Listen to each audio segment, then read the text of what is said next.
السلام علیکم ورحمۃ اللہ وبرکاتہ۔ کلمہ طیبہ جو شخص باوضو پڑھے اس کو 12 انعامات ملتے ہیں۔ بہت چھوٹا سا کلمہ ہے اور انعامات اتنے زیادہ ہیں، اور ان انعامات میں سب سے عظیم نعمت، سب سے اہم نعمت جو ہے وہ یہ ہے کہ اللہ تبارک و تعالیٰ کا دیدار نصیب ہوگا اس بندے کو جو کہ کلمہ طیبہ یعنی لا الہ الا اللہ محمد الرسول اللہ پڑھے گا۔ کیسے پڑھنا ہے، کب پڑھنا ہے، کتنی بار پڑھنا ہے، یہ ساری تفصیلات انشاءاللہ آگے آپ کو دی جائیں گی۔ آپ سے گزارش ہے کہ کلپ کو مکمل طور پر سنیں اور اپنے دوستوں احباب کو بھی شیئر کر دیں۔ کلمہ طیبہ کے بارے میں آقا دو عالم صلی اللہ تعالیٰ علیہ وسلم نے ارشاد فرمایا، من قال لا الہ الا اللہ دخل الجنہ، کہ جو بھی لا الہ الا اللہ کہے وہ جنت میں داخل ہوگا۔ اب اس کلمہ طیبہ کو جو شخص بھی باوضو ہو کر کے وضو کی حالت میں پڑھے اللہ تبارک و تعالیٰ کی طرف سے اس کو 12 انعامات ملتے ہیں۔ وہ 12 انعامات کون سے ہیں آئیے ہم دیکھتے ہیں۔ ان میں سب سے پہلا انعام یہ ہے کہ جب اس شخص کا خاتمہ ہوگا تو دنیا سے اسلام پر اٹھایا جائے گا، ایمان پر اٹھایا جائے گا۔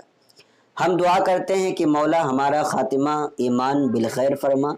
آپ کلمہ طیبہ کا ورد کرتے رہیے، آپ کو اللہ تبارک و تعالی ایمان پر ہی موت نصیب کرے گا۔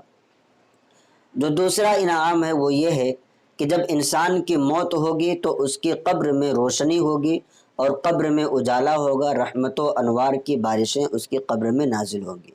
ہم چاہتے ہیں کہ موت کی جو سختیاں ہیں وہ آسان ہو جائیں اور قبر کے جو سختیاں ہیں وہ ہم سے دور ہو جائیں، تو ہم کو چاہیے کہ کلمہ طیبہ پڑھیں۔ تیسرا انعام جو ہے وہ یہ ہے کہ انسان کو موت کے وقت سختی نہیں بلکہ آسانی ہوگی۔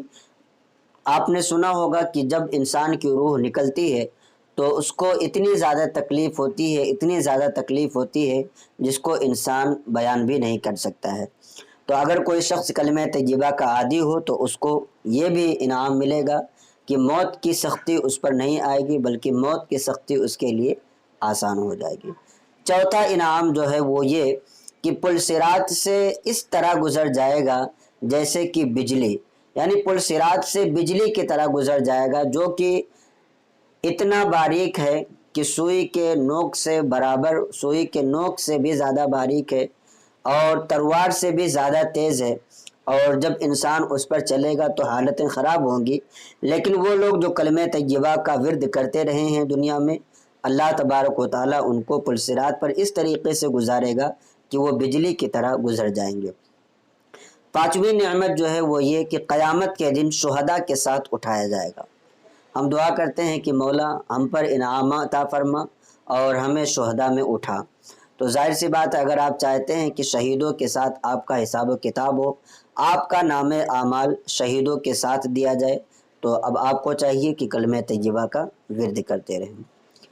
چھٹی نعمت ہے کہ میزان پر نیکیوں کا پلہ بھاری ہوگا اور گناہ اس کے مقابل میں بہت نیچے کی طرف چلے جائیں گے جو کلمہ طیبہ کو پڑھتا رہے گا۔ ساتواں انعام یہ ہے کہ منکر نکیر اچھے شکل میں آئیں گے۔